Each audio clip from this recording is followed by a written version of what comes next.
জ্যোৎস্না প্লাবিত রাতের ধবধবে সাদা আকাশ, কোথাও যেন ডাহুক ডাকছে। বুনোফুলের গন্ধে বাতাস আশ্চর্য রকম ভারী। চাঁদের আলোতে নদী পাড়ের বালিগুলো রূপচূর্ণের মতো ঝিকমিক ঝিকমিক করছে। থেকে থেকে কানে আসছে কিছু পাতি শেয়ালের ডাক। এসবের বাইরে পুরো দুনিয়া জুড়ে যেন গা ছমছমে নীরবতা। কোথাও কোনো সারা শব্দের বালাই নেই। জ্যোৎস্নার জোয়ার ভেদ করে গ্রামীণ মেঠোপথের ধুলো উড়িয়ে বুনোফুলের বুনো গন্ধকে পাশ কাটিয়ে দুজন মানুষ গন্তব্যে ফিরছে। দুজন বলা কি ঠিক?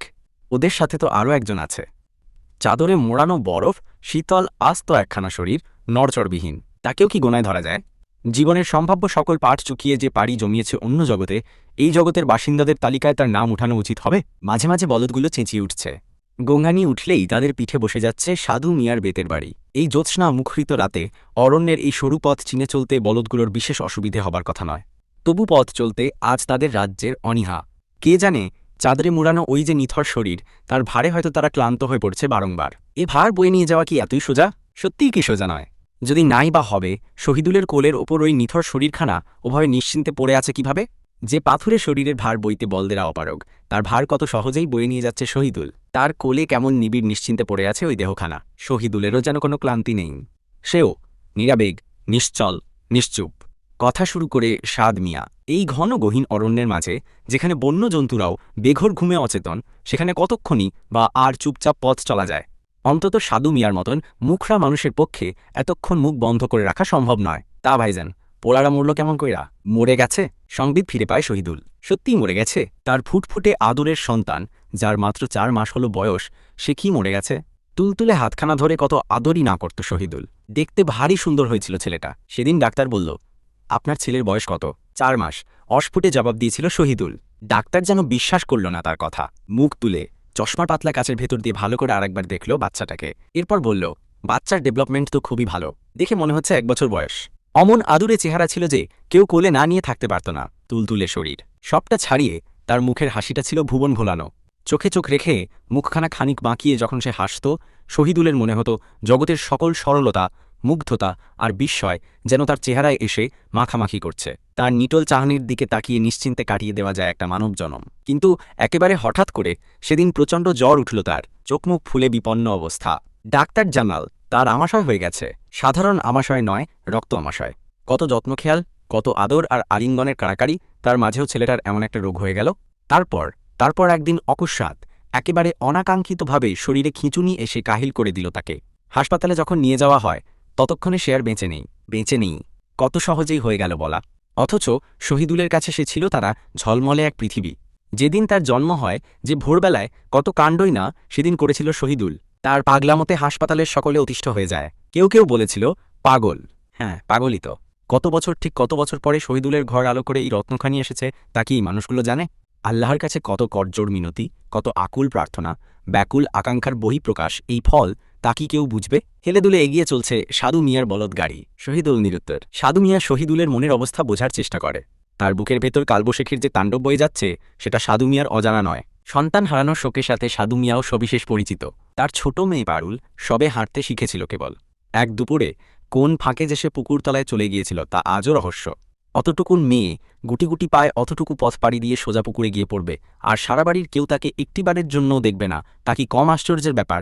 সারাদিন খুঁজে খুঁটেও পারুলের হদিশ মিলল না। পরে সন্ধ্যের আগে আগে আস্ত পারুল ভেসে উঠল পুকুরের মাঝে। পারুলের মৃত্যু নিয়ে অনেক জল্পনা কল্পনা, অনেক লোক গল্পের অবতারণা হয় মানুষের মুখে মুখে। সময় গড়িয়ে যায়, কেবল নেভে না সাধু মিয়ার বুকের দহন। ছোট্ট পারুলের সোনাবরণ চাহনিটা যেন আজও সমস্ত সৌন্দর্য, সমস্ত ঐশ্বর্য নিয়ে সাধু মিয়ার চোখের সামনে ভাস্বর হয়ে আছে। অতএব সাধু মিয়া বোঝে সন্তানহারা পিতৃহৃদয়ের যাতনা। যাত্রী হিসেবে শহীদুলের সাথে আরও একজন আছে, মিনু, শহীদুলের স্ত্রী। সেও নিরুত্তর, নিষ্পলক। তার চোখের দৃষ্টি কোথায়, কোন দিগন্তে গিয়ে যে স্থির হয়ে গেল তা কেউ জানে না।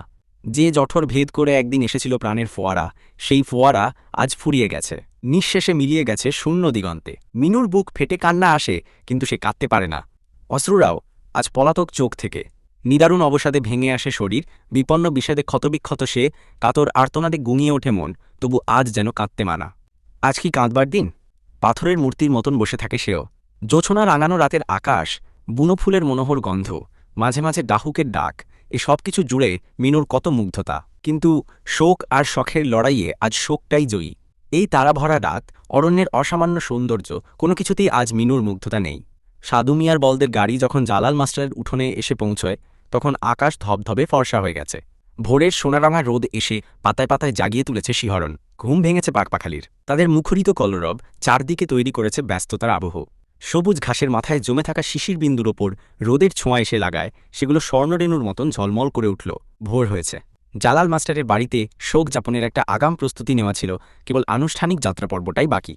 শহীদুলদের আগমনে যেন সমস্ত শোক আছড়ে পড়ল বাড়িটার প্রশস্ত উঠোনে। বাড়ির মহিলারা ডুকরে কেঁদে উঠল। হায় হায় রব উঠল আকাশে বাতাসে। শহীদুলের মা পাথর হয়ে বসেছিলেন উঠোনের এক কোণে। শহীদুলের কোলে চাদরে মোড়ানো নিথর শরীরটার দিকে দৃষ্টি পড়তেই কান্নায় ভেঙে পড়লেন তিনিও। বুক চাপড়ে কান্না বিজৃত গলায় বলতে লাগলেন, এ কি হলো রে বেটা তোর? এ কি হলো? শোকের মাতমে জালাল মাস্টারের বাড়ি তখন আচ্ছন্ন। শোকে মুগ্ধমান মানুষগুলোর চেহারায় ভর করেছে ঘন বিষাদের কুয়াশা।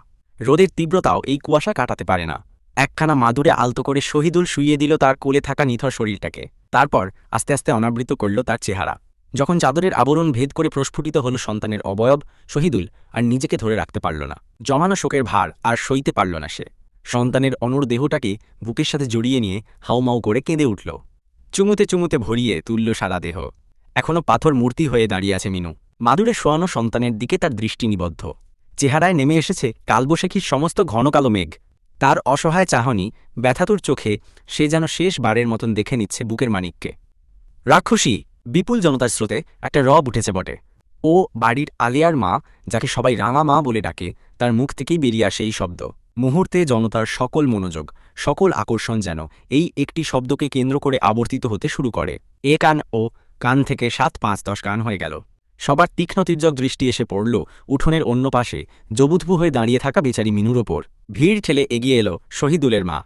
আলিয়ার মায়ের মুখোচ্চারিত শব্দটাকে দ্বিগুণ উৎসাহের সাথে লুফে নিয়ে সেই শব্দটাকে পুনরায় বাতাসে গুঞ্জরিত করে দেওয়ার কাজটা খুব ভালোমতোই করতে পারলেন তিনি।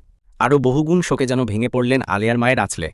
কান্না আর ক্ষোভের দারুণ সংমিশ্রণে তিনি বলতে লাগলেন, ঠিক কইছেন বুঝান, বউ নয়, এই সাক্ষাৎ রাক্ষসী। আমার ছেলেটার জীবনটারে তামাতামা কইরে দিল এই পোড়ামুখী। আমার ছেলে সংসার সব তছঞ্চ কইরা দিল গবু। আমার সব শেষ। শেষমেশ আমার নাতিডারেও খাইল এই জল্লাদি। অপলক তাকিয়ে আছে মিনু। কোন শোক সামাল দেবে সে? পুত্রবিয়োগের শোকে কাতর হবে, নাকি অসহায় আর্তনাদে আর্তচিৎকার করে উঠবে তার দিকে ধেয়ে আসা অপবাদের অপমানে? মুহূর্তে এই অপবাদের সুর বাতাসের গতিতে হুড়মুড় করে ছড়িয়ে পড়ল বাড়িময়।